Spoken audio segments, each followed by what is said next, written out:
Well, hello, one and all. I'm Bradford Becker. Welcome to Red Barn Radio as we continue our 23rd year of broadcasting. Tonight, presenting Roots Music Southern Style with episode number 903.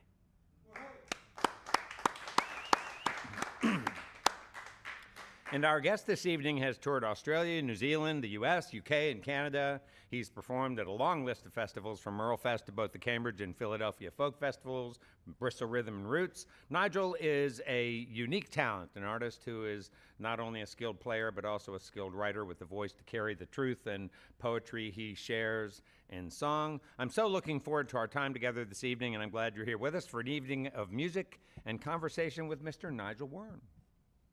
Good evening. How you doing? Good.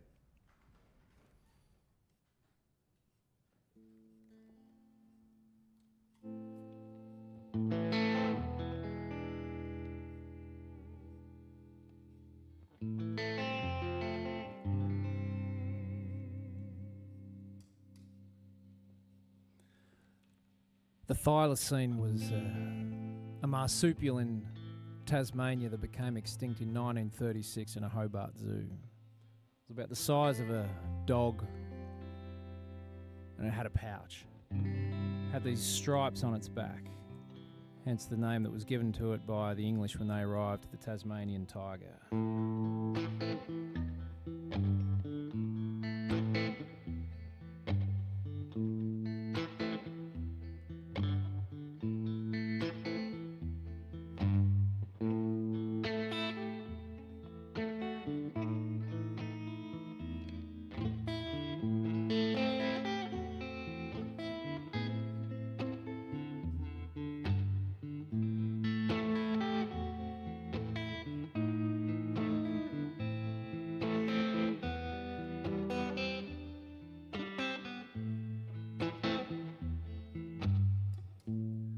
Leave the gold, we're not getting out of here alive.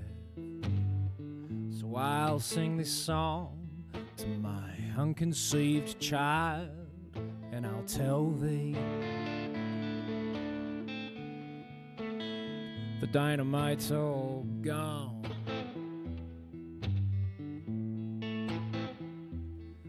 I thought I heard a thylacine, but I guess I was wrong.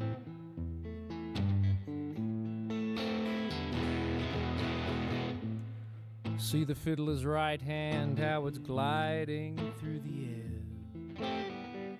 But there's nobody watching, and there's no horse's hair, and I'm unable to hear the song.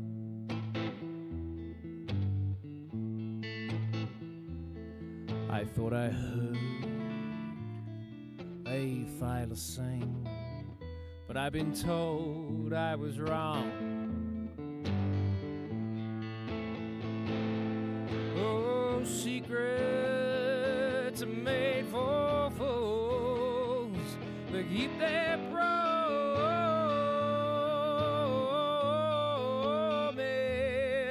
Oh, secrets are made for fools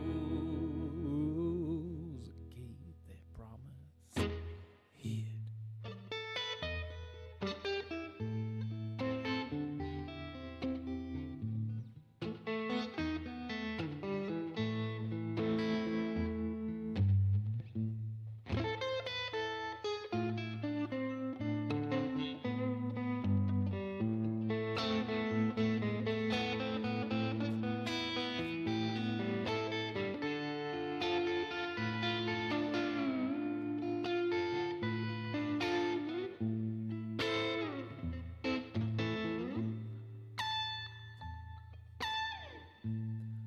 Said Sam I am calling Uncle Sam. There's nothing to eat except green eggs and ham, a call from the captain. The captain of the song.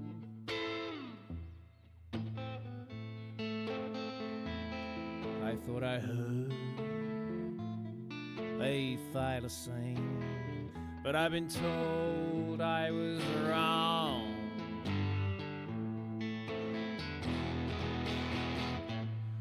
Go, you little Aussie, into the furnace of song. Stoke it with stolen kindness, and all you think is wrong, and feel the burn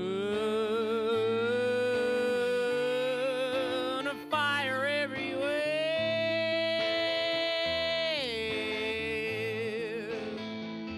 I thought I heard a thylacine, but it was never there. Oh, secrets are made for fools. They keep their promise.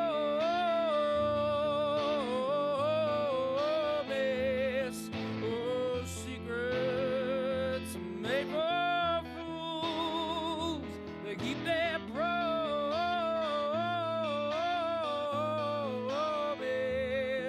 Oh, secrets made for fools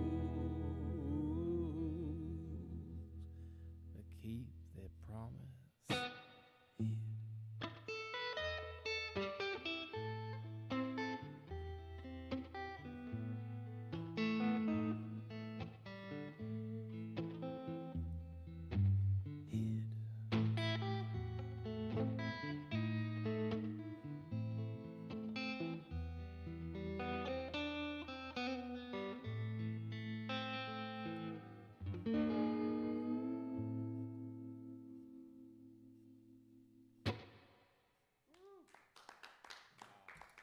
Thank you.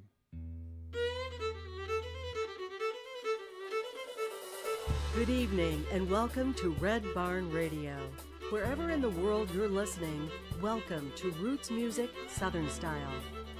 Thanks to WEKU, Red Barn Radio's official radio partner, NPR for Central and Eastern Kentucky. Listen online at weku.org. Red Barn Radio is supported by Visit Lex, Lexington, Kentucky's Convention and Visitors Bureau. More information on what Lexington has to offer is at visitlex.com. LexArts, Lexington, Kentucky's premier cultural development, advocacy, and fundraising organization, working for the development of a strong and vibrant arts community as a means of enhancing the quality of life in Central Kentucky. Follow Red Barn Radio on Twitter and like us on Facebook. Here's the host of Red Barn Radio to tell us more about tonight's performance.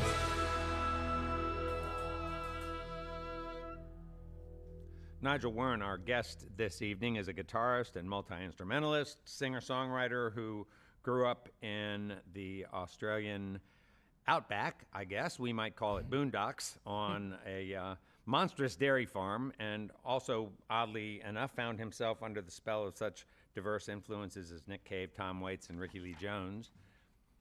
I know we'll have some fine conversation about his writing, his travels, and yes, his guitar making. Rolling Stone magazine calls Nigel's music warmth, flecked with grit and beauty. The Weekend Australian says Nigel's songs showcase vocal swagger of Van Morrison and the arranging chutzpuh of Ennio Morricone. So glad you can be here tonight for an evening of music and conversation with Nigel Wearne. Good evening. Welcome. Thank you. Thanks for having me.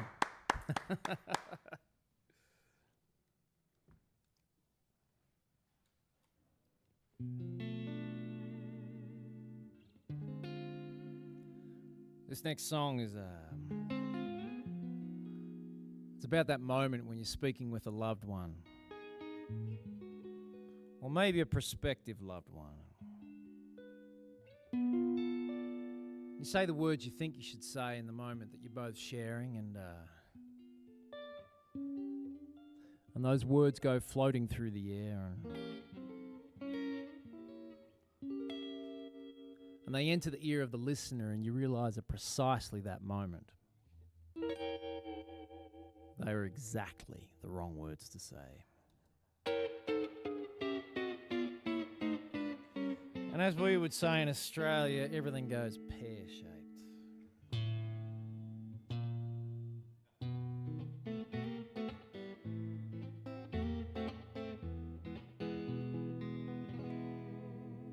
I can see it in your eyes.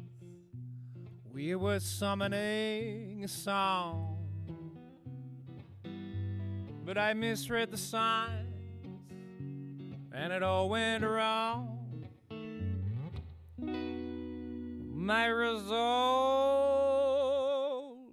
has fallen and shattered about the room.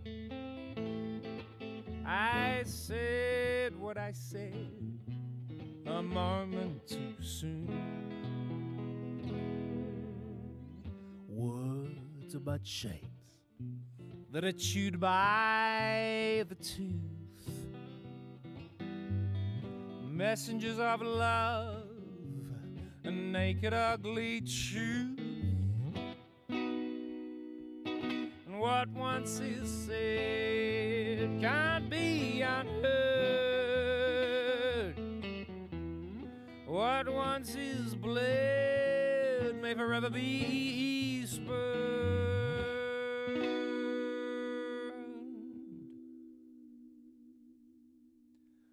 The sun will rise like a pin to a balloon. I said what I said a moment too soon. A silhouette of shades darker than before have entered the space between mine and yours.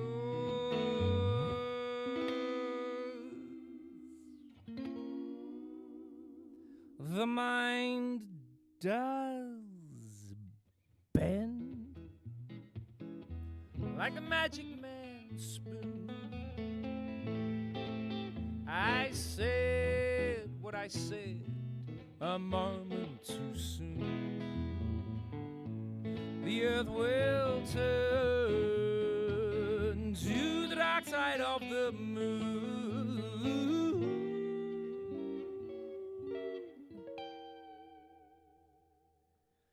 I said what I said a moment too soon.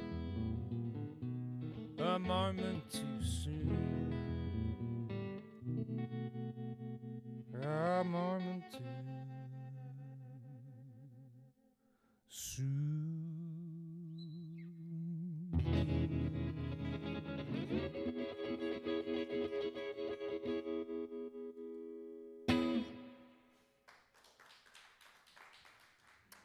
Thank you very much. So, I guess I come from the deeper south. If you look at the Australian mainland, so there's a little bit down the bottom called Tasmania, which is a very beautiful place. But on the other side of that, just north of there, is the mainland, and I live right down the bottom of that bit. On the eastern side, about 3 hours from Melbourne, which is Australia's biggest city. It's about 5 million people. But where I live is a town of about 40,000 people. It's called Warrnambool. And I live in a little place just outside of Warrnambool called Woodford. And right there we've got a river. We've got the Merri River, which is a beautiful little river. And back during the COVID times, we had a lot of lockdowns in Australia, so I spent a lot of time walking around the river. And it was I came up with this song.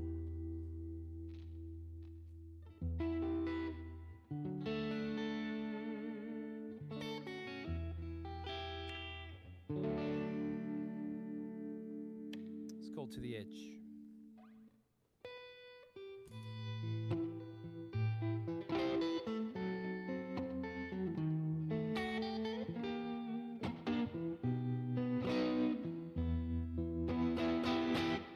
To the edge of the river with you, my resolve got wild, and your mind got skewed down by the edge, the river with you. That's where I whispered what I was going to do. I was confused by the change, by your conviction, the silence in flames. But then your gaze, well, it turned my way. Then the words I couldn't let you say. Listen up, honey. Listen up, real. We needed truth, but now there ain't time to heal. We had each other. We had our song. Never mind that the timing was wrong.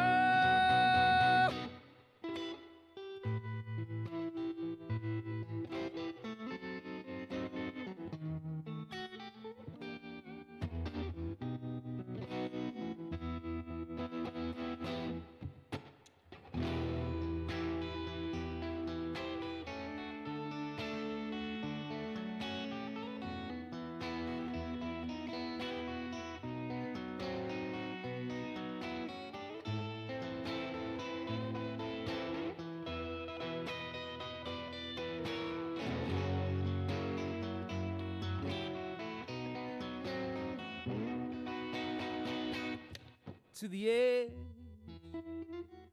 of the waterside, I'll never forget how I lied, then how I ran for to save my life. Some true love lost as a will to survive. Listen up, honey. Listen up, real. We needed truth, but now there ain't time to heal. We had each other. We had our song. Never mind that the timing was wrong.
Thank you. So, yeah, I come from, we'll talk a bit about this later, I guess, but I come from Gunditjmara country in Western Victoria. Gunditjmara is the name of the Aboriginal people from there. And so, yeah, where I'm from specifically is called Pikwurrung country. It's a little pocket where I'm from. It's kind of like the county, I guess. And Pikwurrung means seaweed or kelp. And Wurrung means like lip or dialect. So it kind of means ocean language. Where I live is on the Great Ocean Road. It's a really beautiful place. And this song here is called The Long and Bloody Wait. This is a new one. And you heard it here first, folks.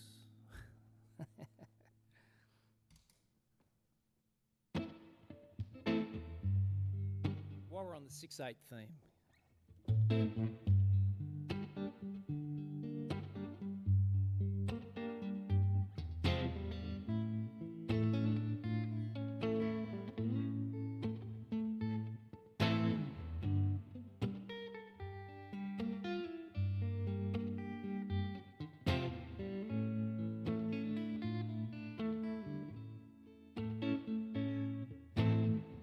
A wheel loses purchase when the gravel hits the skids. If I miss the turn and I'm fast to learn the day when gravity hit. The prophet is devolved, the politicians are reprobate. The police can try, but I don't think we'll survive the long and bloody wait.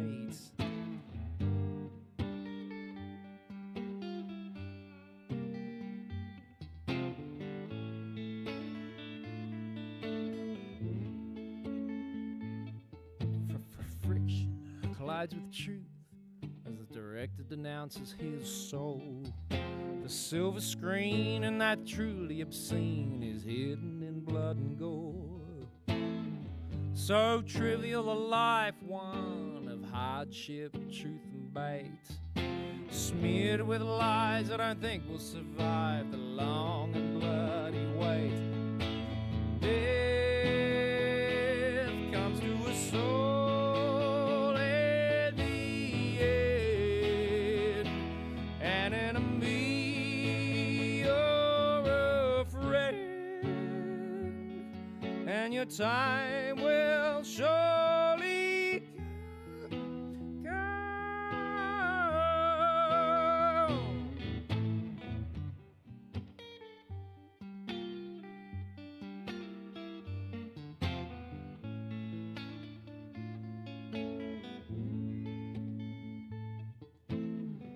A soul loses purpose when death seeks to destroy.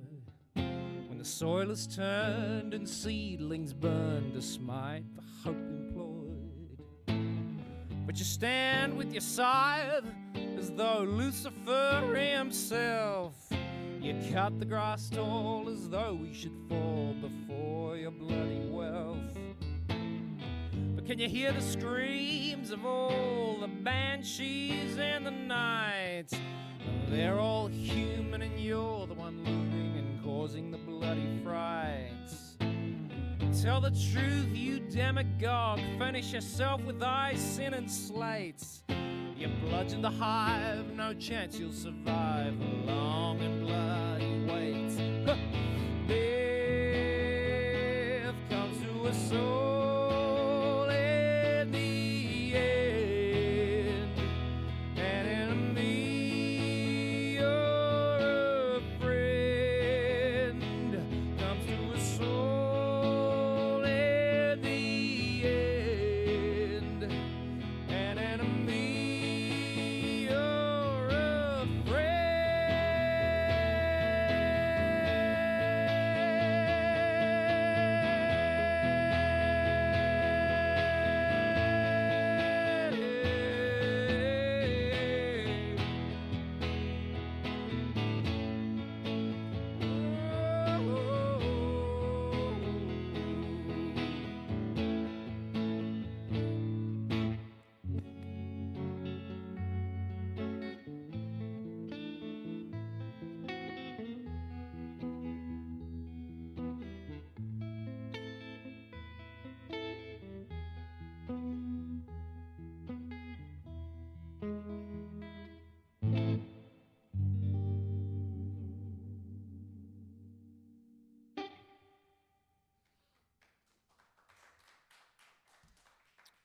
Thanks very much. Okay. I'm looking at my set list here and I've just realised I've put 3 6/8 songs in a row. Everyone's going to think I just play songs in 6/8, which which I don't. But I was looking more at a thematic base than I was a timing base. So cool to be here in Lexington, Kentucky. Last time I was spending time in Kentucky, I played the Master Musicians Festival last year out there in Somerset, and it was even hotter than this. It was dastardly hot. So this song here, I'm going to send this one out to my family back home. In November last year, we lost my cousin's wife passed away. She was one of our best friends. She'd been sick for some time, but it was way too soon. She was only 44. And this song here, it was breast cancer, unfortunately. So this song is for her tonight, and I'll send this out to anybody who's, dealing with that in any shape or form. This is called Sing On Songbird. It goes like this.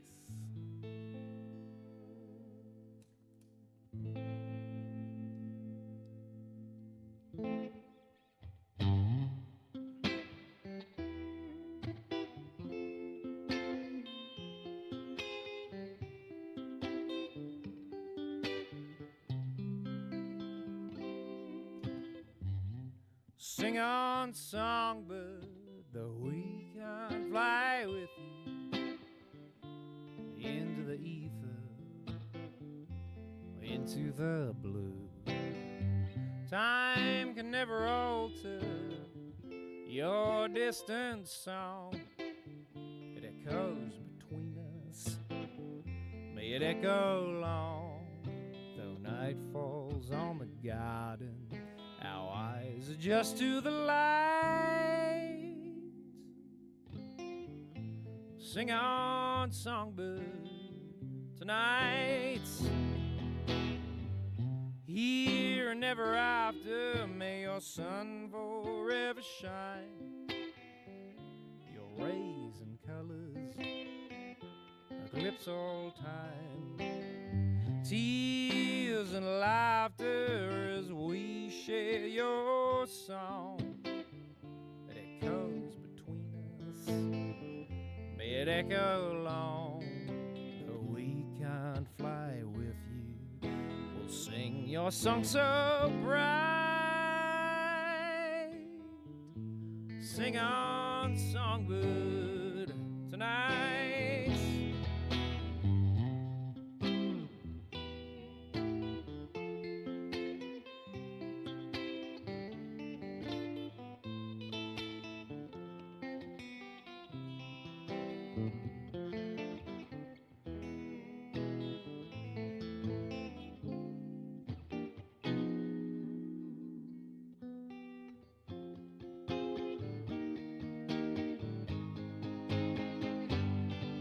There's peace in the garden, in the absence of light, surrounded by flowers tonight. There's peace in the garden, in the absence of light, surrounded by flowers tonight.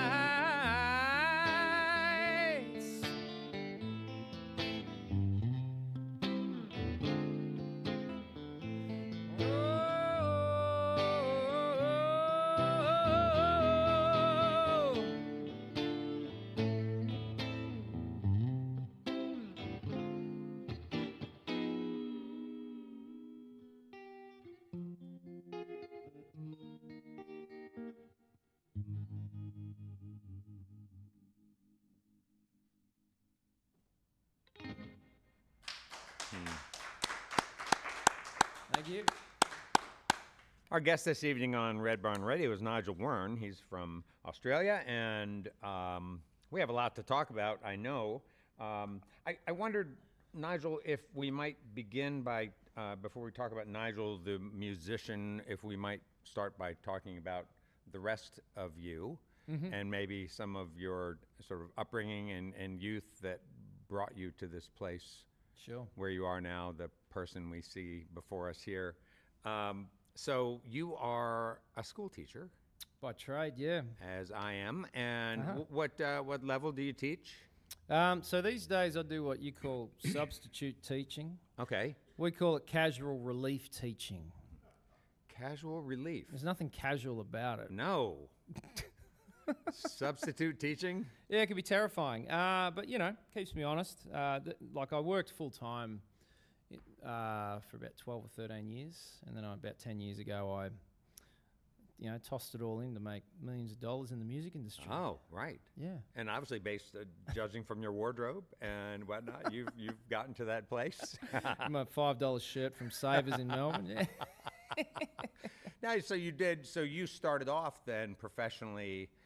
Your first job was your first sort of salaried job was school teaching. Teaching, yeah. Yeah. I finished school, went to uni and university, and then straight into high school. I'm a high school teacher trained, but I taught what you call elementary school as well. But so elementary would be what age group? So we call it for you? primary school. So we have two main sort of schools. We have primary, which is sort of grade prep, which is like 5 years old, up to grade 6, which is like 12 or 13, usually 12 or maybe 11 or 12. And then high school's sort of, age 13 or 12 through to 18 when you leave school and go to college or university. Okay, yeah. Here it would be age 11 through 13 would be sort of what we would call our middle school. Middle school, which yeah. is where I've resided in my career. And then high school is beyond that, and primary is precedes that. Yeah. So, yeah. And what did you teach? I'm a trained PE, phys ed and English teacher and health. Oh, all right. And what are PE classes like in Australia where you taught? Like, I'm kind of wondering if they're the same. They do a variety of games. You teach a little softball. You teach a little bit of. Well, I used to wear like lycra and sweatbands, fluorescent lycra, and a headband. And I had long hair then too, and like a tank top. And no, I didn't. I hope not. I wasn't really a tracksuit kind of guy. Visualize this. my tracksuit of choice is actually double denim, but PE. So I've taught a lot, a lot of different sports. We go outside sometimes, be in a gymnasium sometimes. AFL is the big sport where I'm from. Australian rules football. That's the game of choice. Like rugby. Way different. Okay, tell me. Completely different to any football you'd be used to. Explain the difference between AFL and rugby. Well, Australian rules football, more akin to soccer, but different again. It's like it's the roots of AFL come from Gaelic football, but so it's like if you can imagine playing soccer with an oval-shaped ball, not as pointy as a gridiron ball. Okay. And you can run in any direction. You got to kick it, like punt it, or handball it like this with your hands.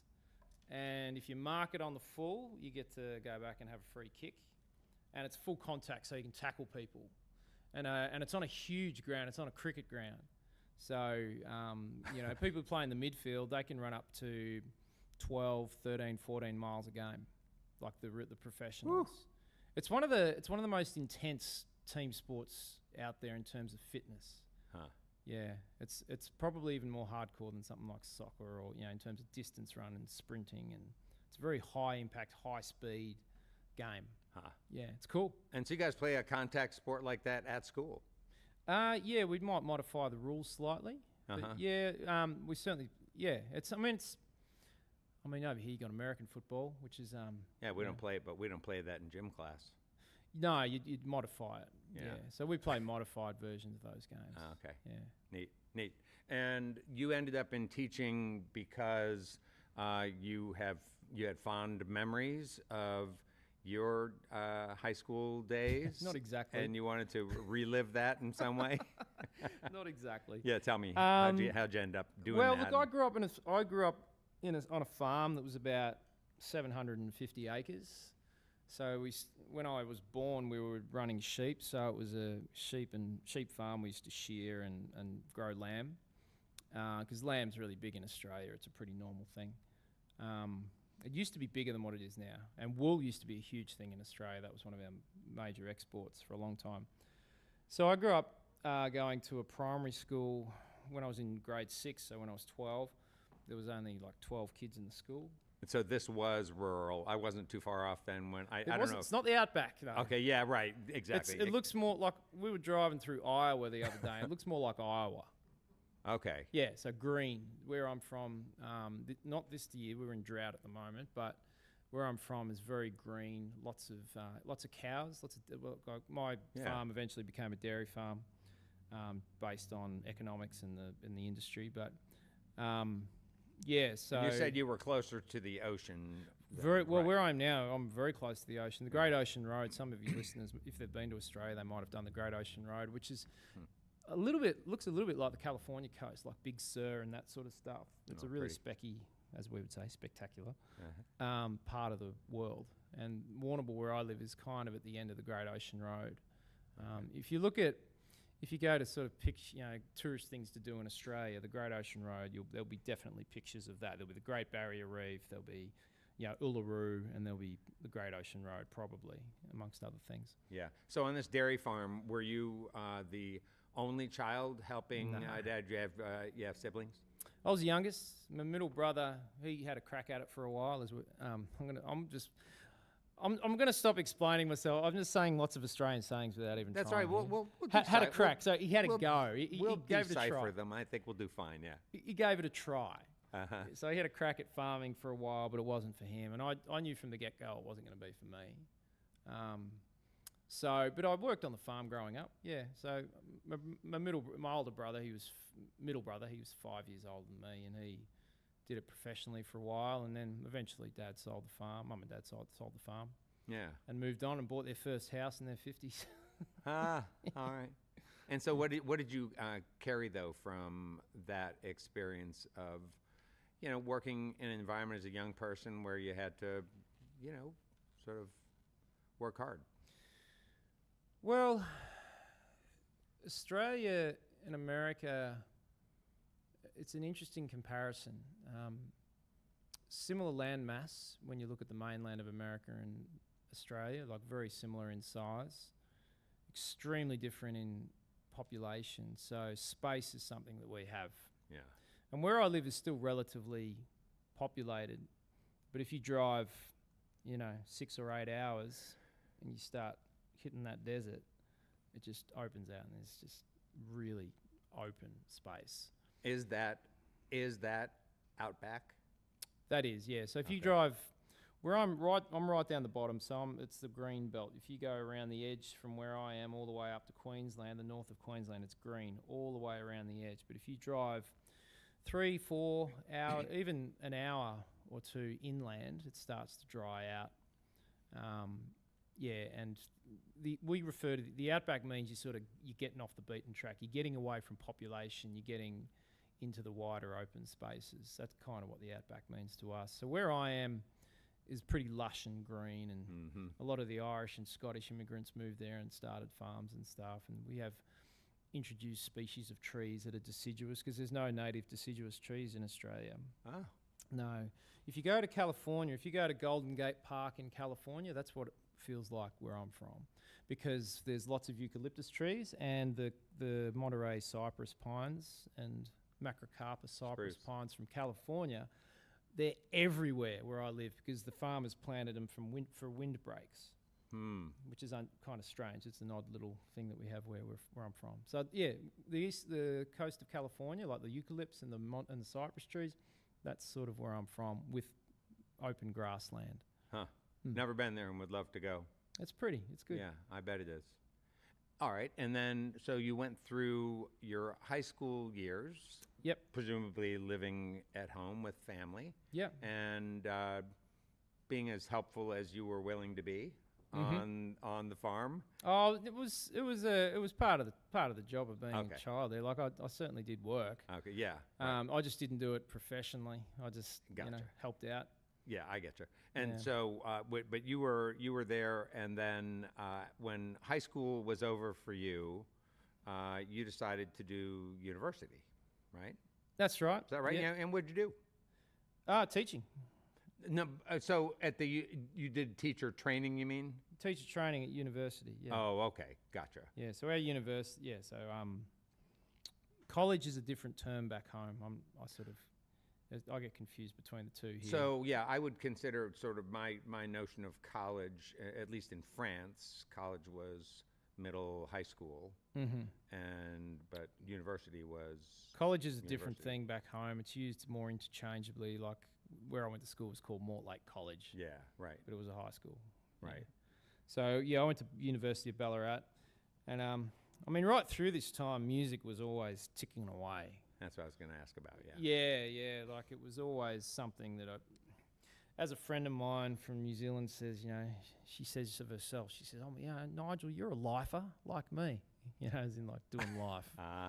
Yeah. So music was always ticking away in the background, and I made a decision not to teach music because I didn't want to ruin it. Yeah, right. Yeah. So I went to university and I followed the sort of conventional thread, I guess, which was great. I really enjoyed working with young people, and I still do. But I sort of got to a point where it wasn't compatible with my creative output and desires, I guess. And I had a really horrible boss at the time, and I just that was sort of in the end, a good catalyst in bad circumstances for me to just pull the pin and get out. Yeah, teaching is tough enough without having a lousy boss. That's true. Right? Very true. And where were you at? Though? Say, for instance, with your guitar playing by the time you were studying to teach. Well, English and PE. Being from rural Victoria, we only had about 2 radio stations. There was one youth radio station called Triple J, which, has its positives and its negatives, but that was my one because I'm in my mid-40s, so this is back in the days before the internet. So looking back about what I was into at the time, my brother used to get, the hottest 100 type, the hottest hits, sort of stuff. And I always found myself veering towards bands like the Chili Peppers or, Collective Soul or, the very scant little tidbits of real, I'm not going to use the term real music, what I consider music that I like, it had shined through. I sort of found my way to those things. I think if I discovered Tom Waits when I was a 12-year-old, it would have just spoke to me in volumes, Yeah, right. I was a pretty odd kid, I've still got a very strange sense of humour, so all that sort of stuff speaks to me. So in terms of guitar playing, I'm self-taught, same with banjo playing. And I don't know, I've just been a slow burn, I guess, as the years have gone by. I've picked up different tricks, made up some new tricks. I mean, growing up in Ellerslie, where I grew up, I just wanted to be in the best darn cover band that Warrnambool had ever seen, Yeah. But that was kind of the career path that I could see as a musician. But things change, you evolve. Well, let's come back and talk some more in a bit after you play some more of your songs. Sure. All right. Hey, let's welcome back Nigel Wearne to Red Barn Radio.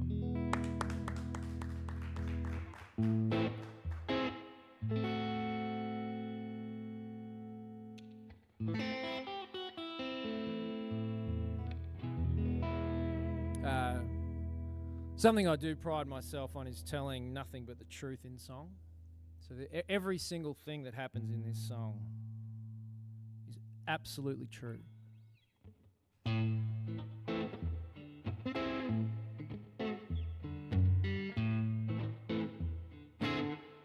Said you wouldn't be dead for quits. Was how the conversation began. Then she pointed across the bar, said they don't know how to dance. And she grabbed me by the wrist, and a meaning did unfurl. Then we danced like it was the end of the world. Her name she never spoke. She ran the night right through my throat. And Christ breathed a sigh of relief as she never went to church. It seemed her story was steeped in Old Testament verse, and it was too late. I could have jumped and ran. The tale started on the page before the book began. bullets did choke right through my throat. La la la la la. La da da da da da da. La la da da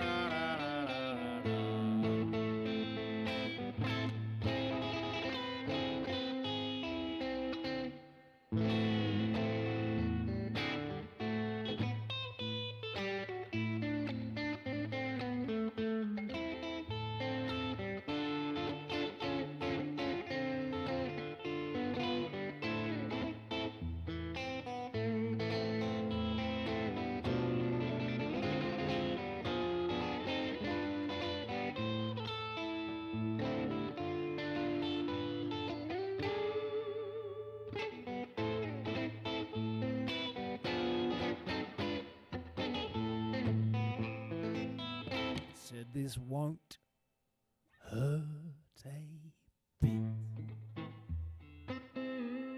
She said as we ran through scribbled Bangkok streets from Phnom Penh to Battambang, and she flung the door open and the tattoo motor sang. She punctured me with stories from Hanoi to Penang. Tattoos of mythical beasts, folklore and tales churn. She cut a lock of my hair and she laughed while it burned. When finally I woke, alone and insane, the face in the mirror with a tattoo of her name.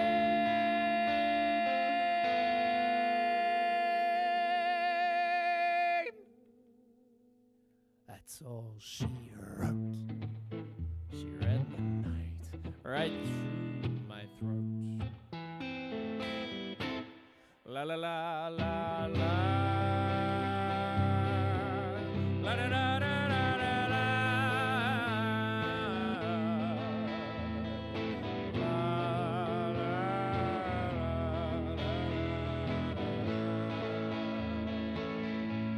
La la la la. La da da.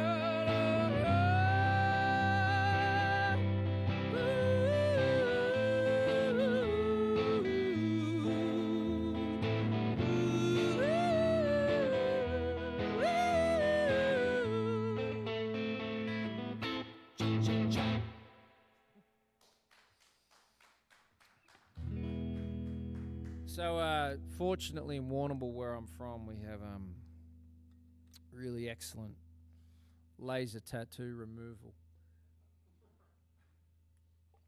which is very fortunate.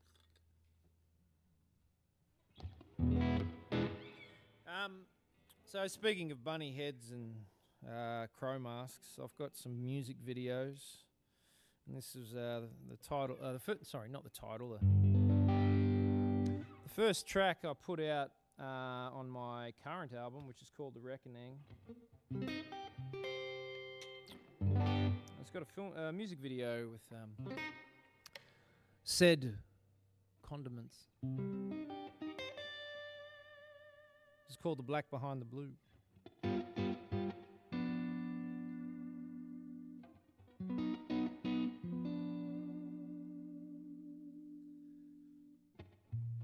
Languid arms asleep, she finds me unperturbed by the blinding falseness, the resonant deafness of a cloudless night that burns. She takes my hand with silken grace, but I hesitate, so austere. A dying chance, forbidden romance driven by an unknown fear. And every chance I remember, I forget her somehow. An illicit chance at a black romance, and I'm amnesia bound. So easy I forget the vibrations invisible to the darkened hues and eternal dance that I find in the pulse of you.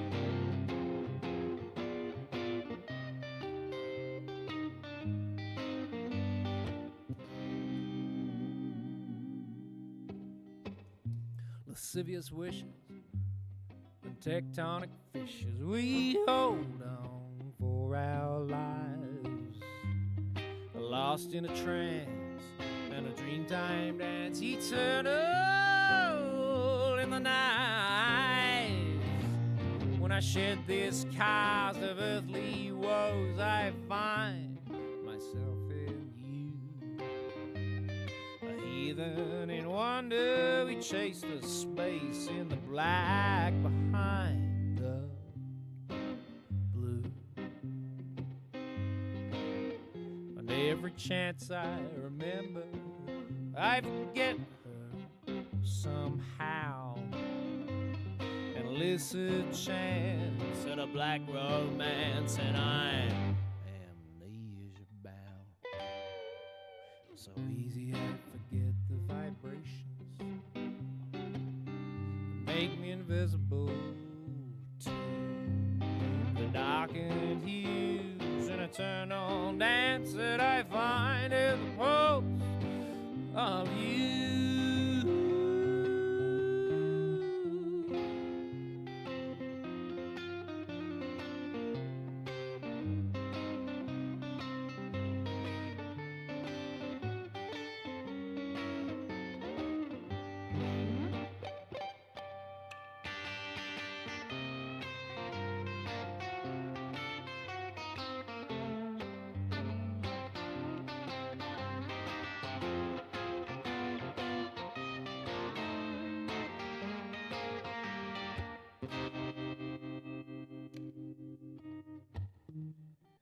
Every chance I remember, I forget her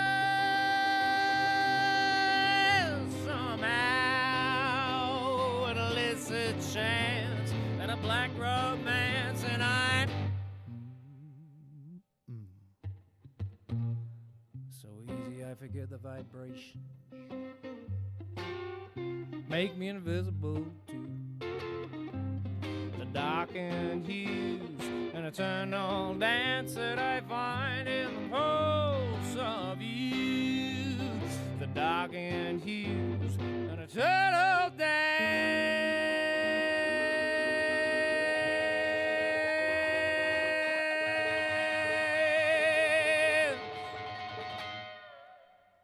that I find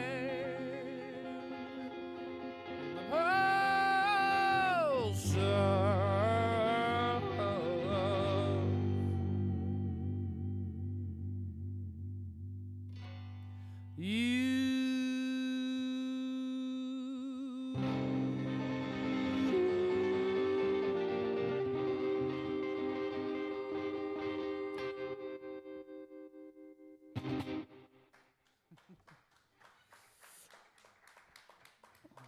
Thank you. I should mention that you're getting me on my lonesome tonight, but my album has features a horn section from Montreal.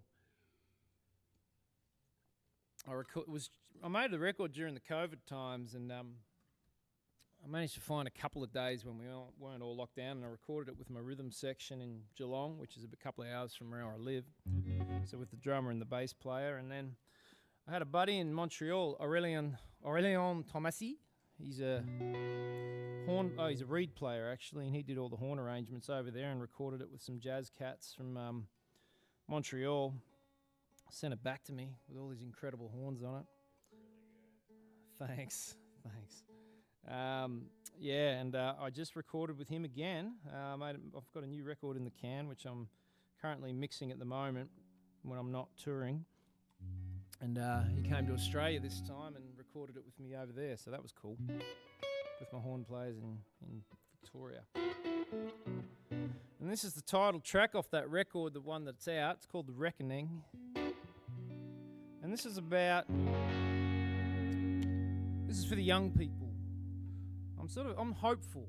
I'm hopeful. Having been a teacher for many years and worked with young people, I feel like there's perhaps some young people that are going to make some better decisions for the planet and for the world coming up through the ranks. And having met a lot of these young people and spoken to them, that's what I'm hoping for. So this is for them. This is called The Reckoning, and it goes like this.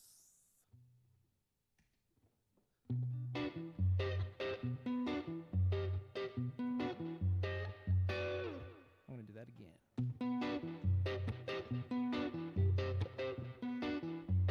The prophet wheezes at the microphone and flails his arms in vain as the acolytes wane and protest the show. A dissenter demands reason for the betrayal enormity hid, the lies, the secrets, the sin. We can no longer pretend. Don't hold your idols too tight, or you might strangle the truth tonight.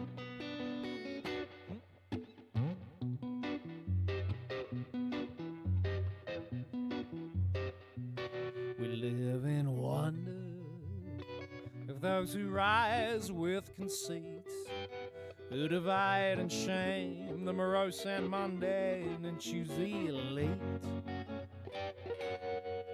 But the child will demand a reckoning for the forge and the flame, the wreckage, destruction and blame. We can no longer pretend. Don't hold your idols too tight, or you might strangle the truth tonight.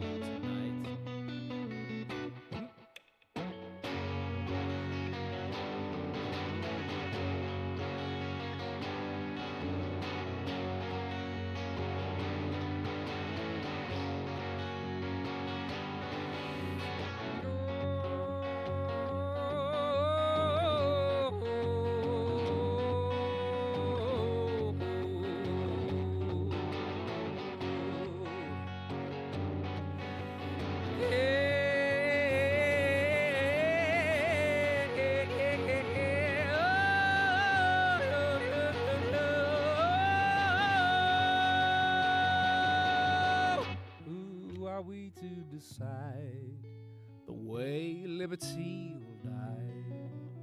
Who are we to decide the fate? Who are we to decide the way liberty will die? Who are we to decide the fate?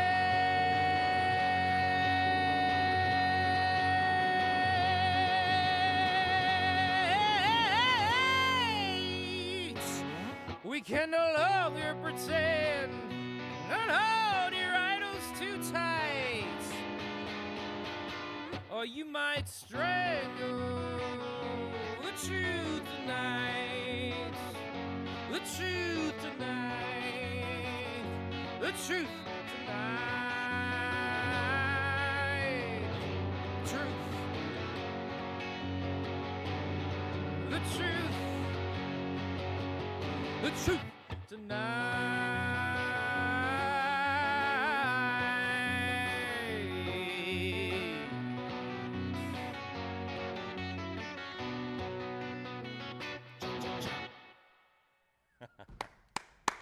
All right. Hey, before we get back to more music with Nigel Wearne, I have a couple of pertinent things to share with you. First, for the live stream audience, you know, we talk every week about our location, our prize location here at Arts Place in downtown Lexington, Kentucky. We're proud that this is our home, and there are always some amazing things happening here in this building to promote arts in the community. Right now, 3 years in the making, there's a exhibit going on. It's developed exhibit developed by Gloria Arteaga Hinton. The current exhibit is a collaborative project called The Hispanics, the heartbeat of Kentucky's equine industry. The exhibit says Gloria, showcases a range of artistic expressions, aims to illuminate the vital, often unseen contributions of the individuals who make horse racing possible. If you can come, again, live stream audience, those of you who are listening in real time, if you can get down here sometime before the end of August, you should do that.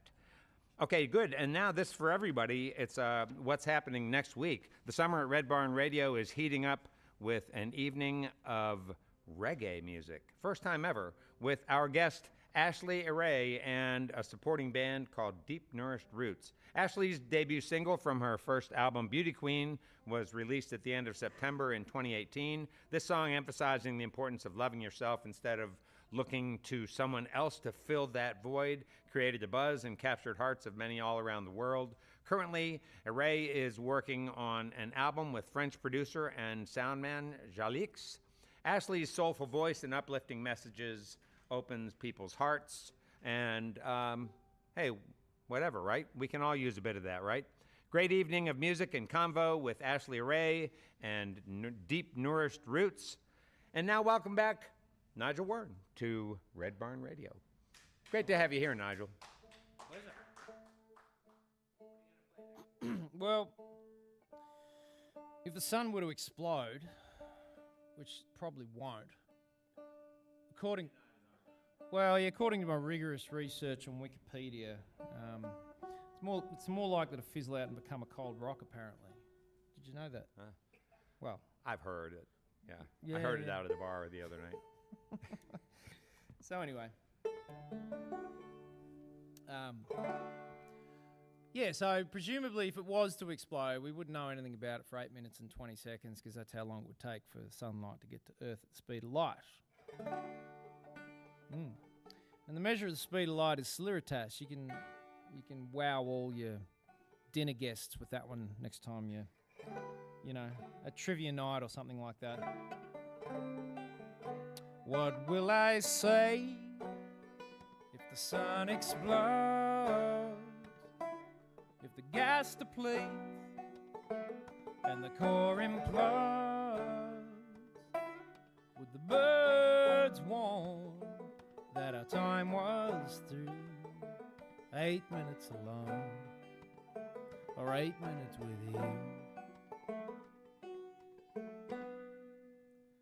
How could we know that our time was spent? Celeritas taken, but Celeritas sent. Life was lived by the rays and tide. 8 minutes to live, 8 minutes to die. Been traveling long, been working so hard, I would lay down. I would lay down like you should lay with me now. Been traveling long, been working so hard, I would lay down. I would lay down like you should lay with me now.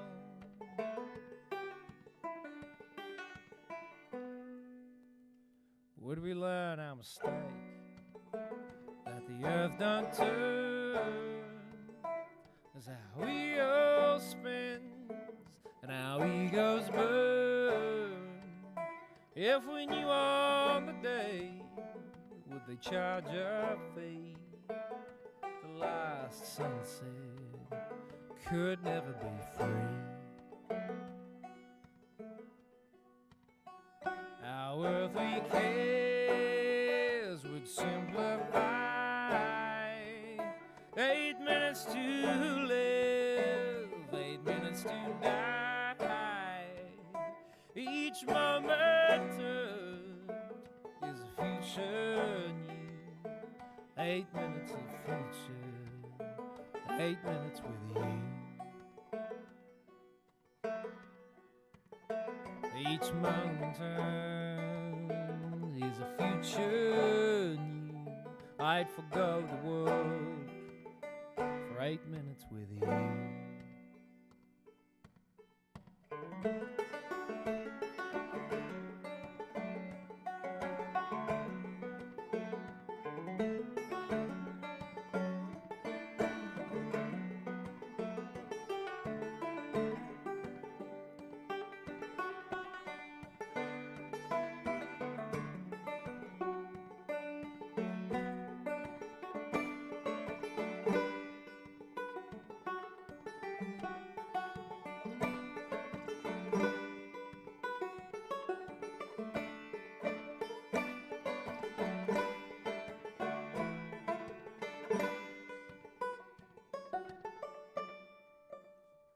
Been traveling long, been working so hard. I would lay down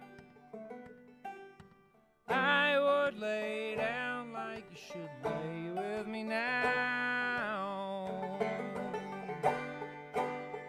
Been traveling long, been working so hard. I would lay down.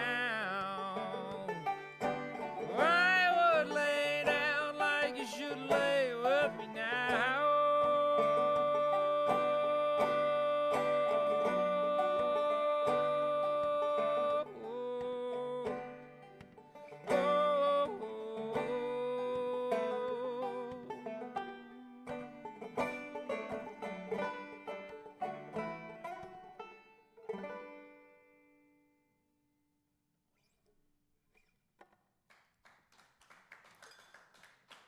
Thank you.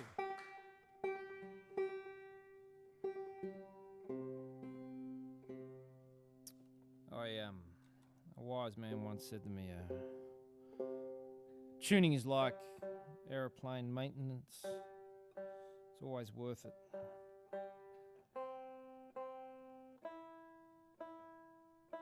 And he's right. He's right. It was actually Eric Bibb. I got that off. He said, Eric Bibb said that on stage one time, and I was like, yep, nailed it, Eric. It's true.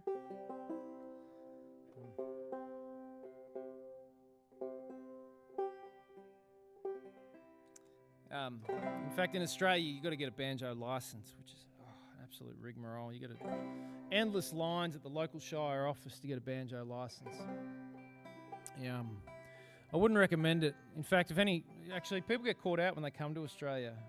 If they're banjo players, they don't know, and they get picked up by the local banjo constabulary and taken in, and you have to fill out extra paperwork if that happens.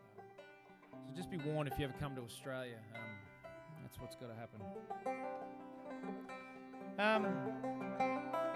Speaking of outlaws, I'm going to play a Richard Thompson song. This is a good one. I play this one on guitar, and then one day I tried it on banjo, and it was fun. It goes like this. Oh, if you want to look up a cool photograph while you're all sitting there getting bored, get on Google and check out a picture of Rolly Free doing a land speed record on the salt plains of Utah back in 1948 on a Vincent motorcycle. In his nothing but his Y fronts, a leather helmet, and a pair of goggles planking across the top of the motorbike like this. This is about a motorbike like that. This is called 1952 Vincent Black Lightning.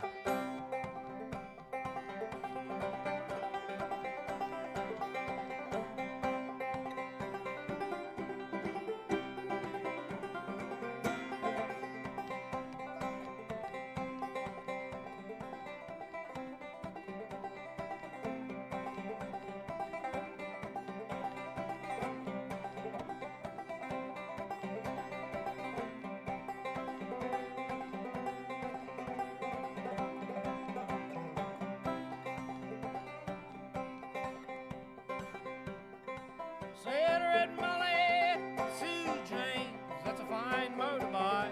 A girl could feel special on any such light. Said James to Red Molly, my hat's off to you. It's a Vincent Black Lightning 1952.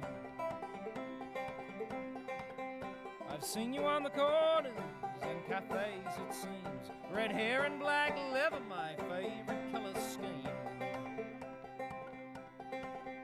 And he pulled her on behind,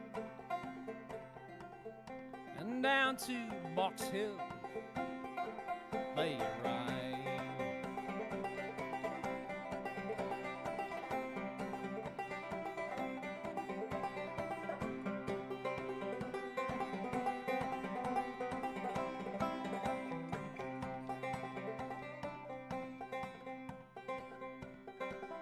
Said James to Red, Molly, here's a ring for your right hand. But I tell you in earnest, I'm a dangerous man. See, I fought with the law since I was 17, but I robbed many a man to get my Vincent machine. Oh, I'm 21 years, I might make 22, but I don't mind dying that for the love of you. If fate should break my stride,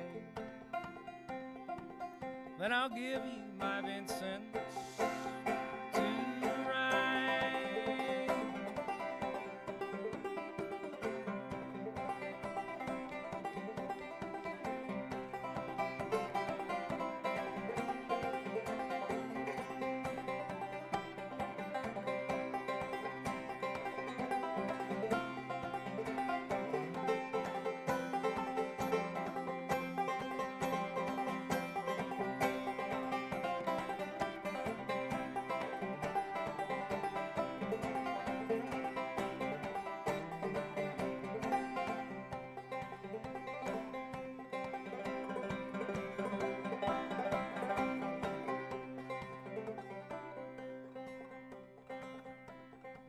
Come down, Red Molly, called Sergeant McRae.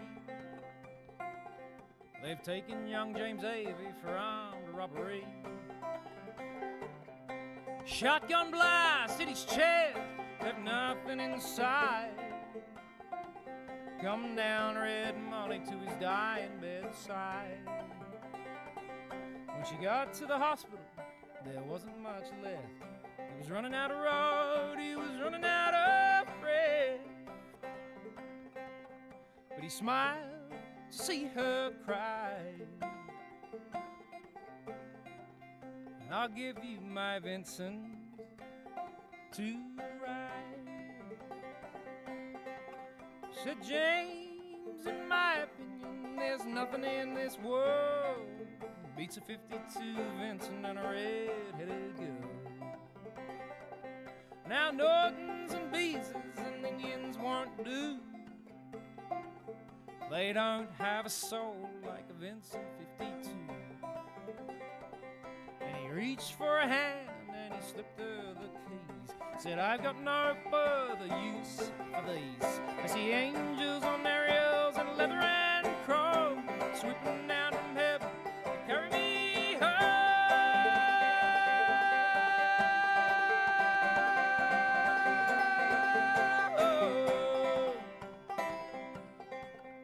He gave her one last kiss and died. And he gave her his Vincent to ride.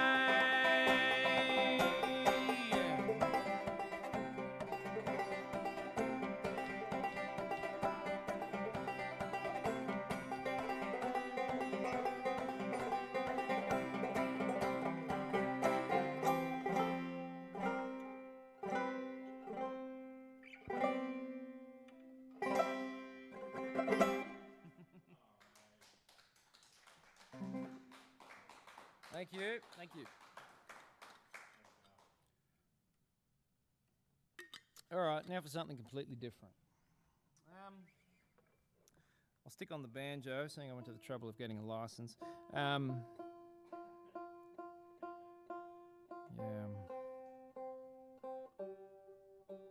So in 2019, in September 2019, around about, some what you would call wildfires, we call them bushfires, started burning in Australia, up in New South Wales and around about, and they just kept spreading and starting in different parts of Australia, and they just kept popping up. It was a really bad summer, and the summers just seemed to be getting worse, to be honest. And I went overseas. I went to New Orleans and Canada in January and February.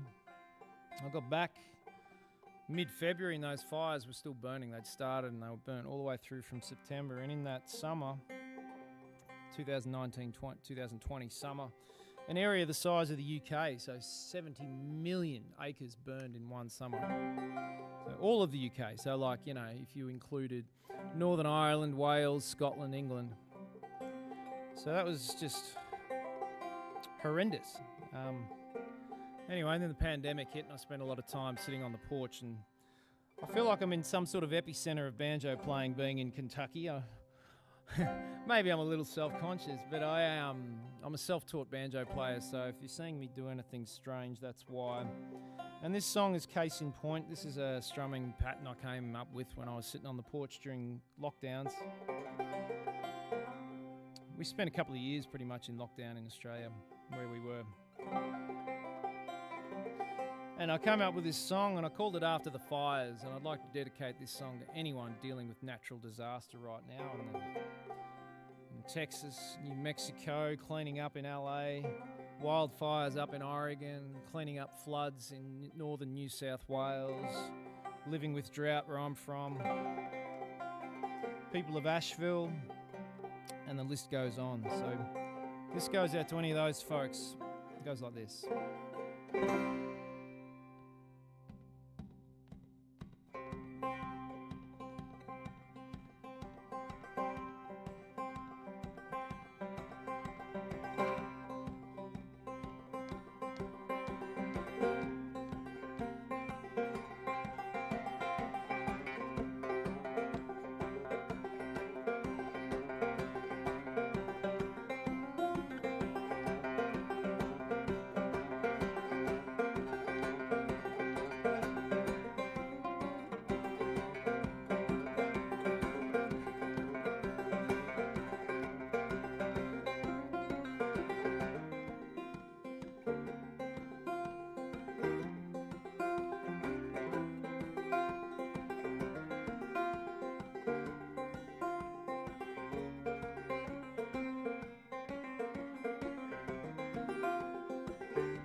Yeah, I'm terribly sorry, Nigel. I should have told you before the program.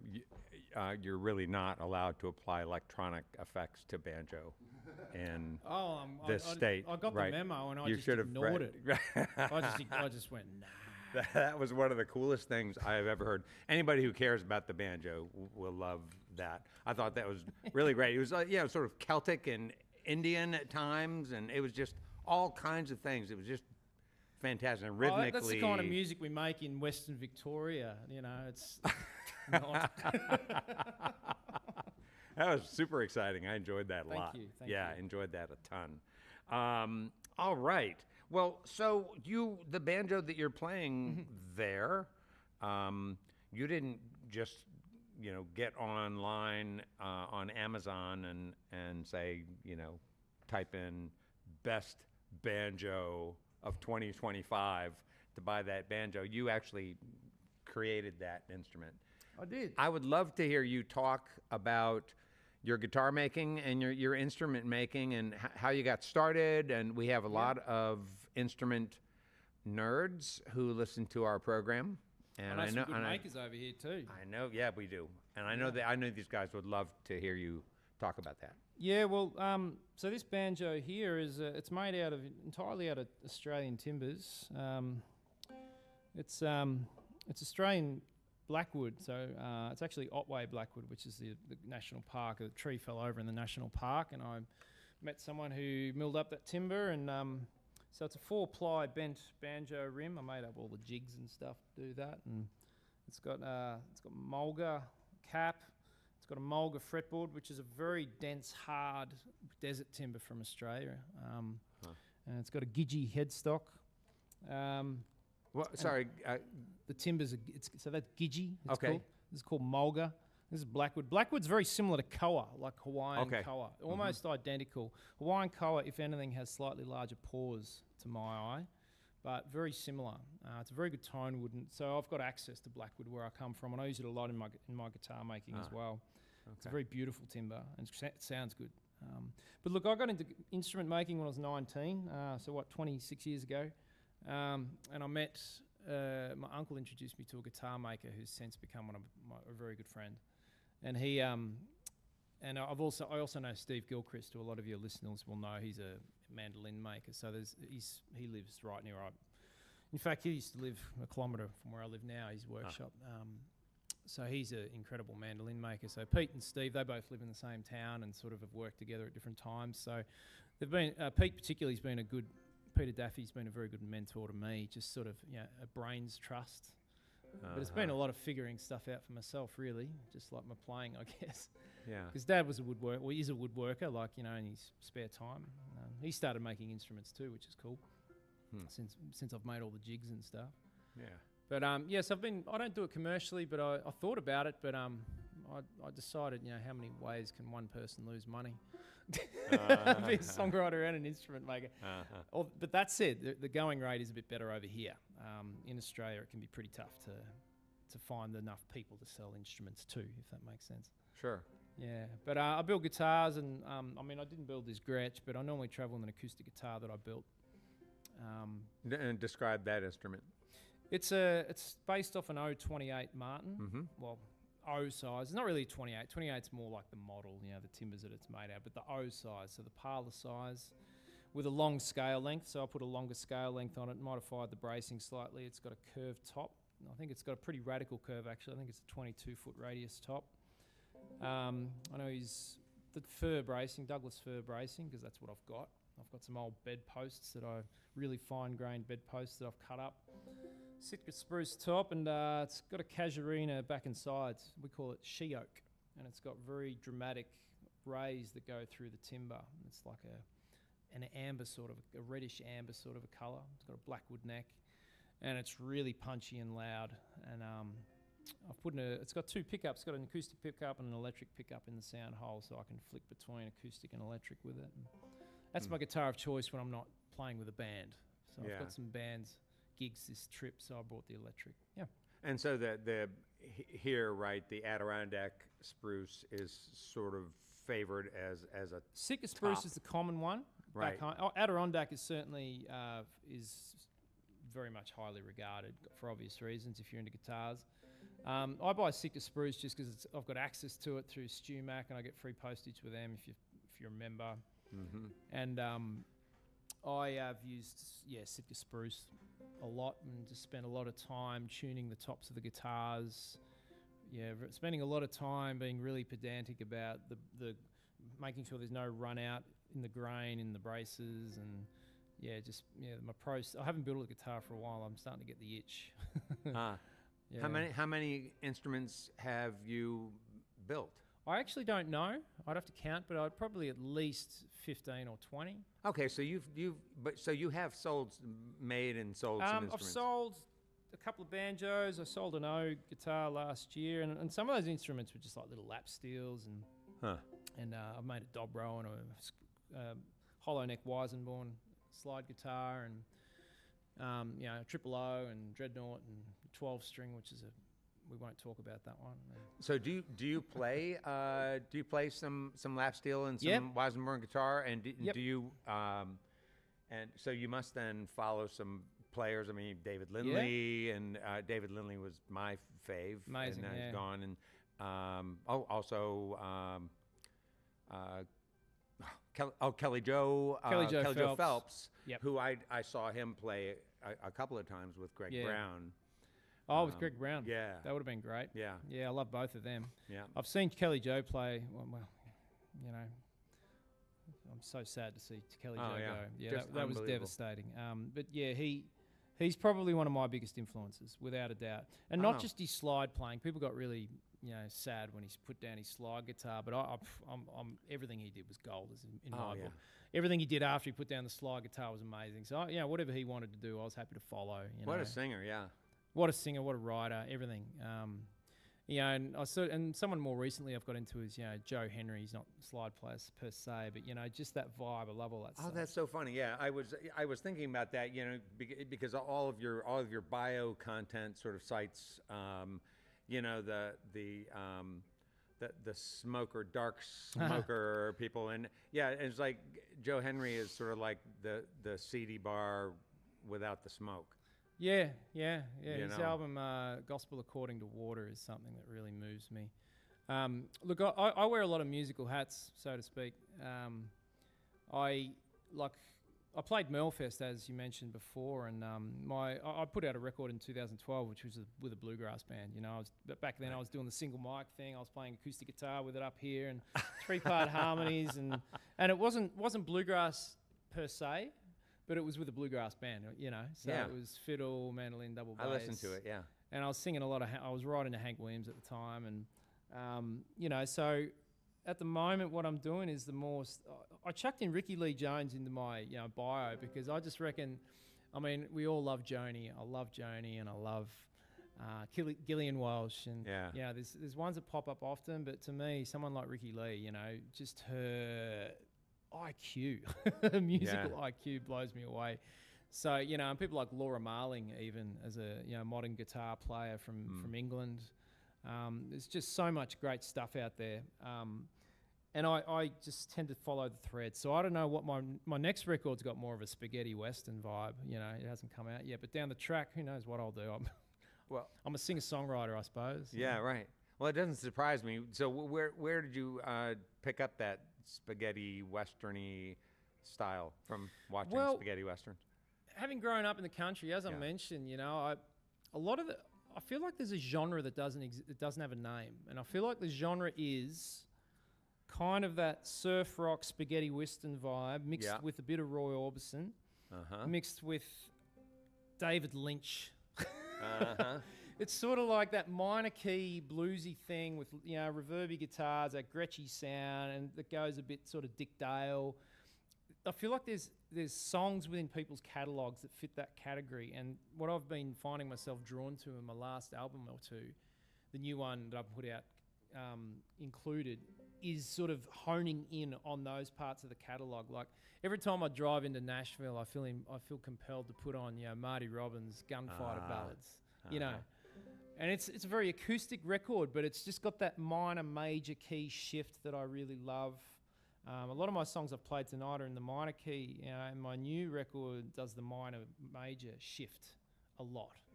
I love all that sort of stuff. The songwriting from the 60s, when you had these amazing singers like Nancy Sinatra and Lee Hazelwood, singing these songs with these arrangements and chord changes that were you just had a really strong team of songwriters working on something. I just went to Motown a couple of weeks ago, and just the IQ of musicians from a place like that. So I've been taking a lot of pride in recent years and just really, well, it's not a pride, just like a honing in on the craft of songwriting and trying to bust it open a little bit from what I've done in the past. And a lot of that came from the pandemic when I sat down and figured out a whole bunch of jazz chords and started adding that into what I was already doing. Yeah. Hence the Nick Cave, Tom Waits sort of vibe thing. Sure. Well, power to you for evolving and continuing to follow your interests and your passions. You. Yeah, that makes you an exciting artist to follow. I appreciate that. Yeah. Thanks. Yeah, which is just amazing. And what a treat it's been to have you with us tonight. You know what? I do want you to talk before you pick up that Gretsch again. I do want you to talk about the thylacine one more time. So 1936, that first song that you played. So 1936, they went extinct. Are they actually doing any? Is there any sort of like de-extinction efforts being made? There's been talk about it, yeah. And there's a lot of people that say they're not extinct. Like we say the same thing about the Loch Ness monster. Nah, it's a bit more. Yeah, right. It holds a bit more water. Yeah, than yeah, that. This is. There's people in Tasmania who to them there's no question that they still exist.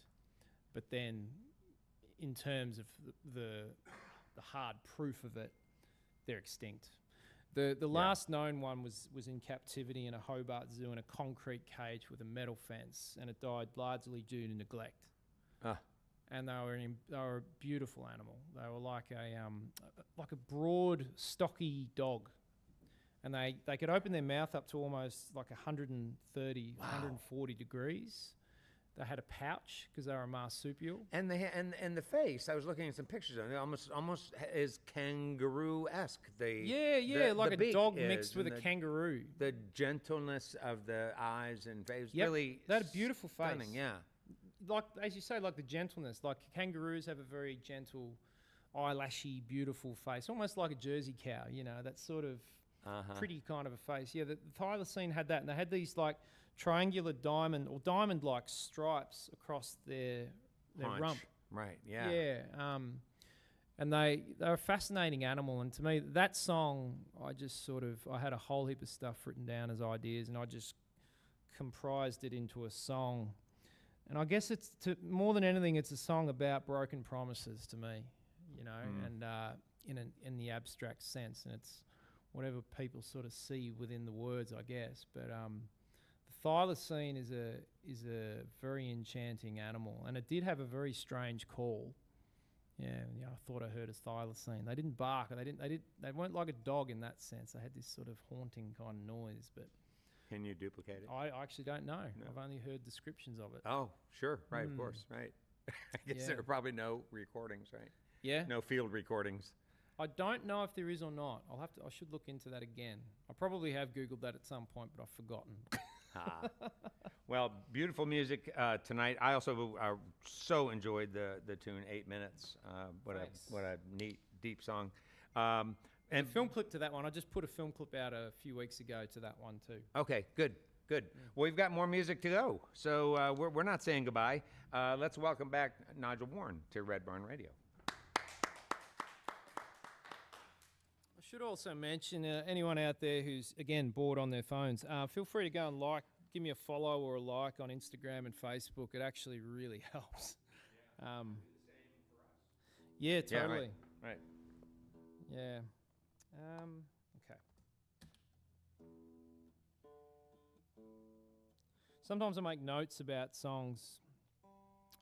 Like when I was teaching, perfect time to write a song was, when I was meant to be writing reports or something like that for the kids. As in, not the perfect time. And I'd make notes like, should have been writing reports or something like that. This particular song, I looked back at it sometime later and it said, the day I started taking antidepressants, which I'm pleased to report are working. This is called I Don't Want This Rage Anymore.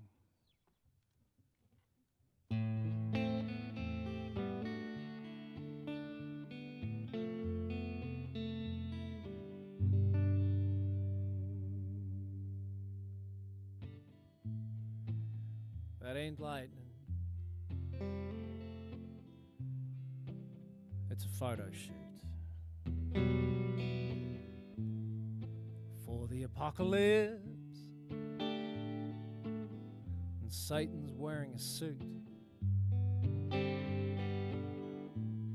defiled, devoid, and depraved of human conscience. At best it lay fallow, makes sense, but I've got time, though I've wasted years pretending to be fine despite the war.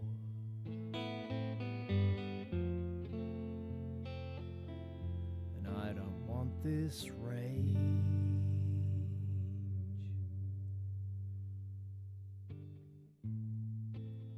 I've been silenced by the thick darkness that covers my face, but the noise that I've made. Nature can be violent. We give names to that we can't condone, but a crow is not cruel. It's just a crow. But I've got time, though I've wasted years pretending to be fine despite the war.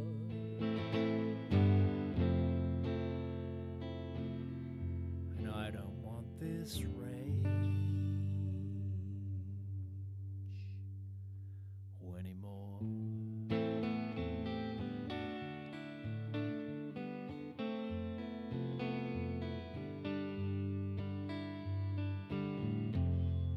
The Philistines came to where that house once stood, but that ain't a cross, it's just wood. People can change, and I'll do better than try. Those holes of light in the black curtain, glimpses of you and I. Lies have become currency, and hate is where it all began. And if I say I don't care, ask me why. I give a damn, but I've got time,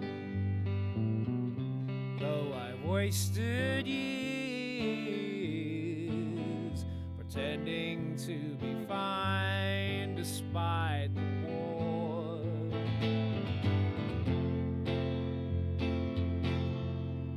But I've got time, though I've wasted years pretending to be fine despite their flaw. And I don't want this rage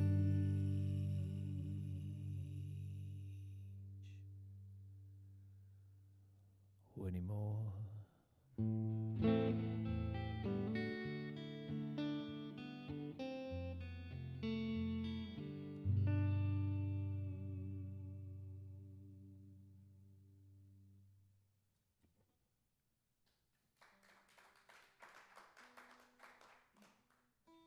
Thank you. All right. I spoke about spaghetti westerny stuff before. Here's a new song.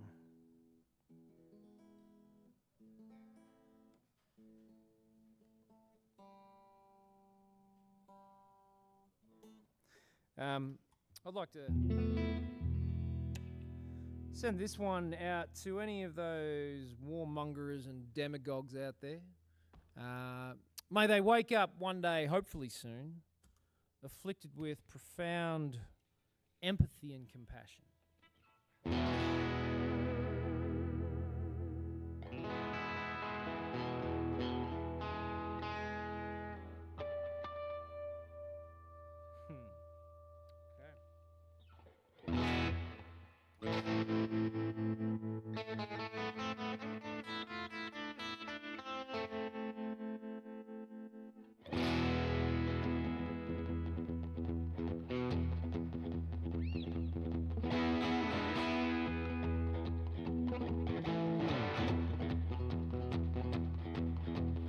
When the smoke comes, you'll see it in the sky, and you'll feel it in your throat.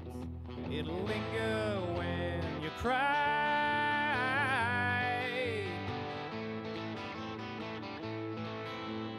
Particles of dust and the rain that never came, will combine with filthy vapor and falls another May.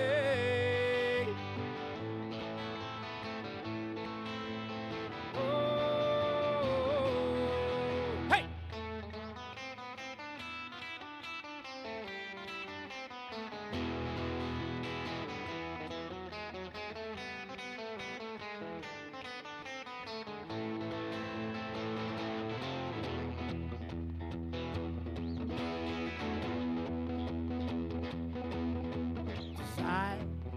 Of greed, the fiery tongue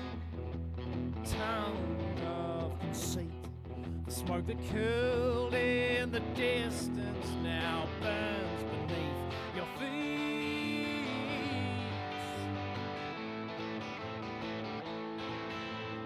The prophecy did warn the truth before your eyes. We've made our beds with lies and adorned our homes with cries.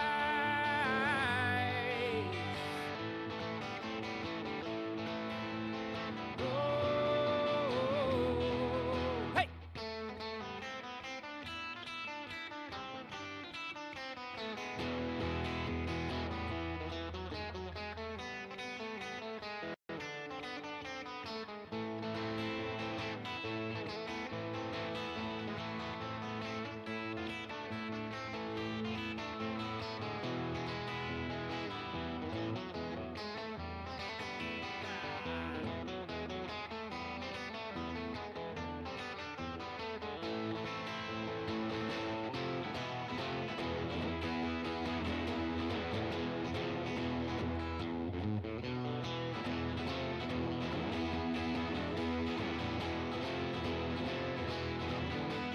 No, those flames, don't you? You've lit them before the whole world's a battleground when all you see is war. You know those flames, don't you? You've lit them before the whole world's a battleground when all you see is war.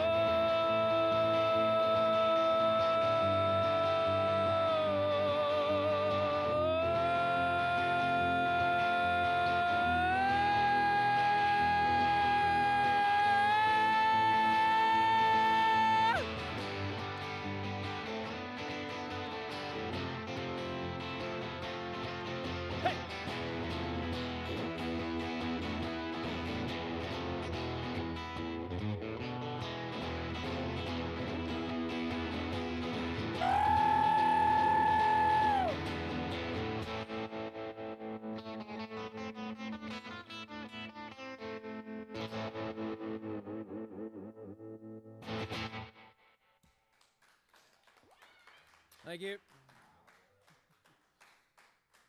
So you can imagine the recording of that one features lots of trumpets.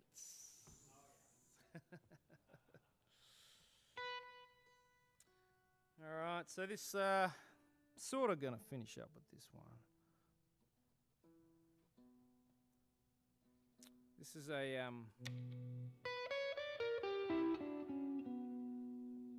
an After Dark love song. If you're still with us, thanks for tuning in. My name's Nigel Wearne. I'm from Australia, the deepest south. And it's a pleasure to be here.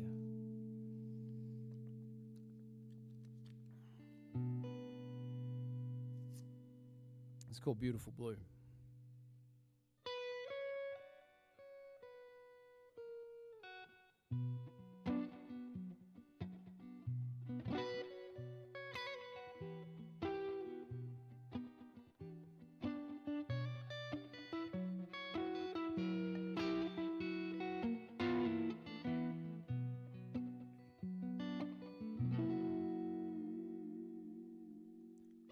Oh, I love you so much it's unkind, like the world's gonna end, stars collide in my mind, and I don't wish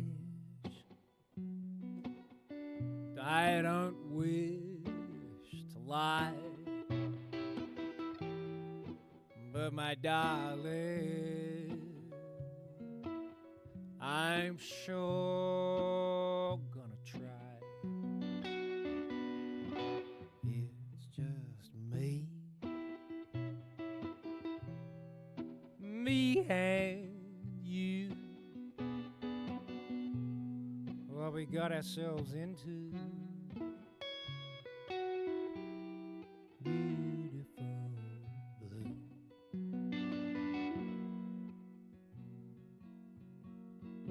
Oh, I won't cry for you. You won't cry for me. We've carved it in the wall, my darling little queen. And if the thief of morning comes to steal our dreams, we'll sew the curtains as one with strong, thick seams. It's just me and you, what we got ourselves into.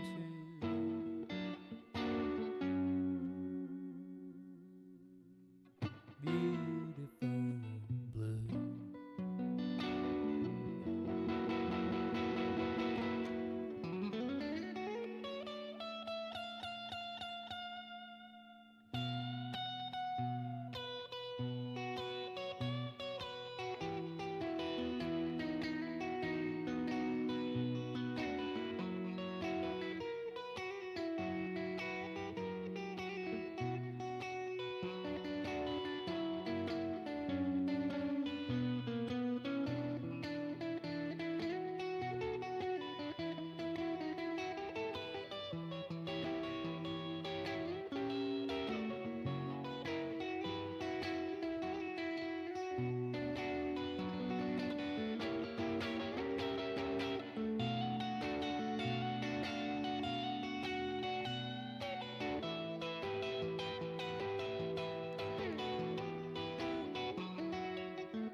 Love me too,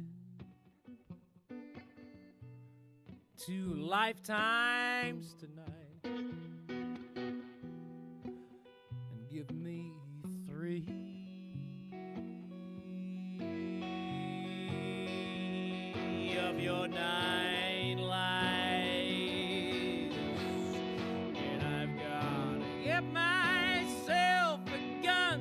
shoot the sun out of the sky. Forever in your arms,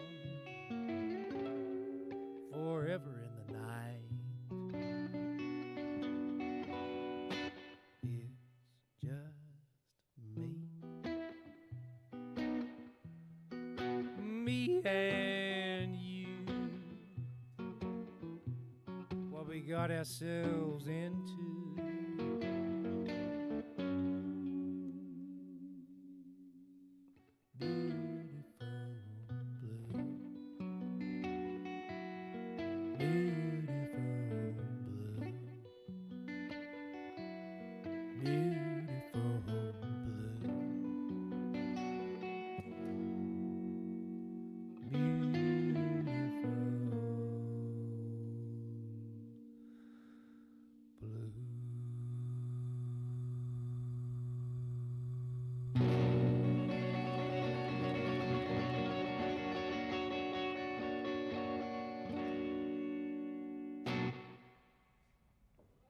Right. Woo. Well, there are many people to thank for our broadcast. First, Nigel Wearne, our guest on this program, who sang and wrote and played so beautifully. We want to thank all of you for listening to our webcast and watching us on social media, and those listening to us on our growing network of Red Barn stations and media worldwide. Thanks to WEKU, Red Barn's premier radio partner, Central and Eastern Kentucky's radio news leader. You can listen online at weku.org. It's your chance to hear more great live music from Red Barn Radio and WEKU, NPR for Central and Eastern Kentucky. Those of you here in the Central Kentucky area, be sure to check out Red Barn TV. It's our weekly program of music, now on ABC 36 WTVQ. Red Barn Radio comes to you from our home, the Arts Place Performance Hall in downtown Lexington, Kentucky. Our website has updates and further information on our guests and our programs. We're on the web at redbarnradio.com. Now, the way that Nigel is tuning up that Gretsch, it tells me that he's willing to play one more tune for us, and I'd love to close out the evening that way. Can we get back Nigel Wearne for one more tune? I can do that. All right, let's do it. This is a song I wrote for my wife. The Greek goddess, well, my wife isn't a Greek goddess, but the Greek goddess Minerva was the goddess of wisdom and war, amongst other things. Anyway, this goes like this.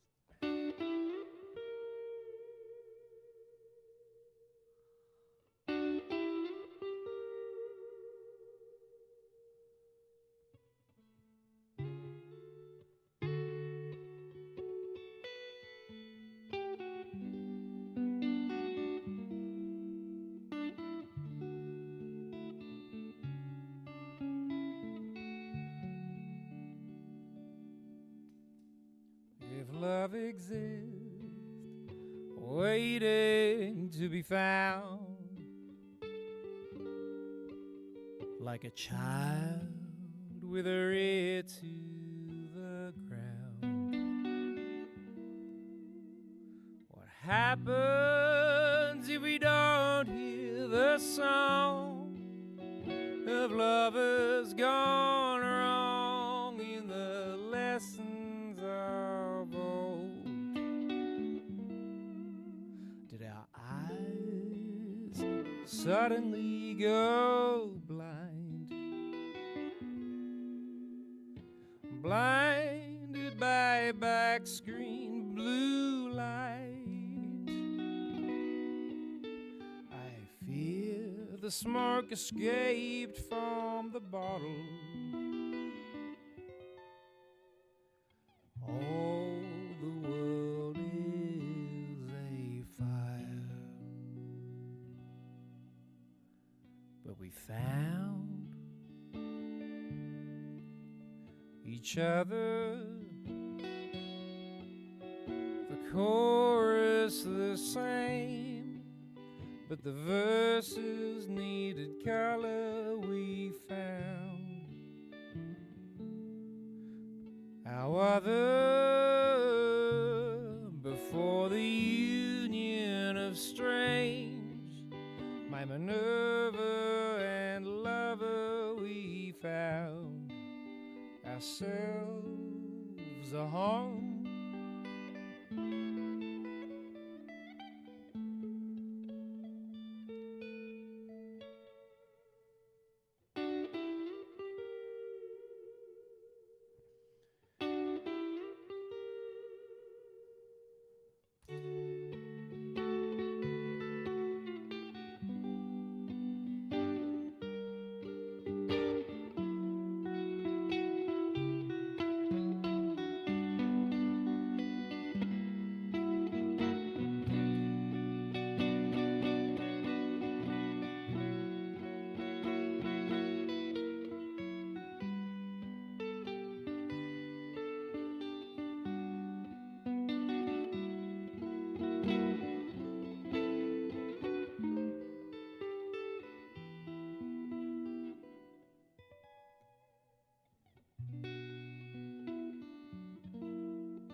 Thanks very much.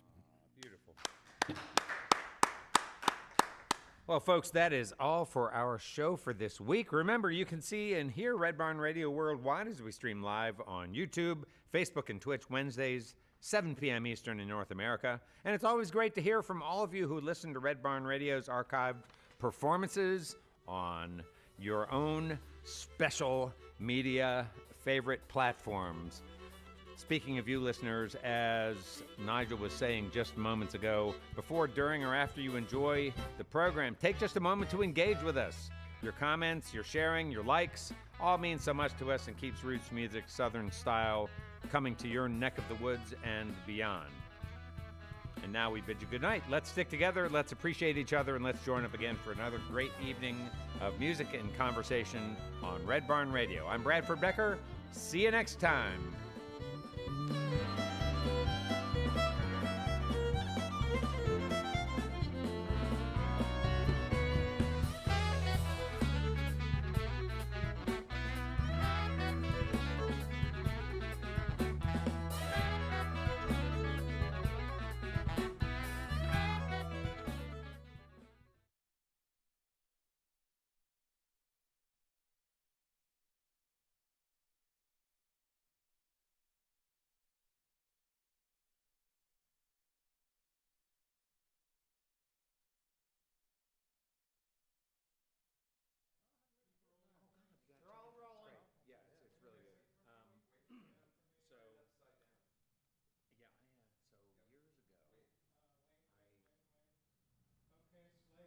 Slating.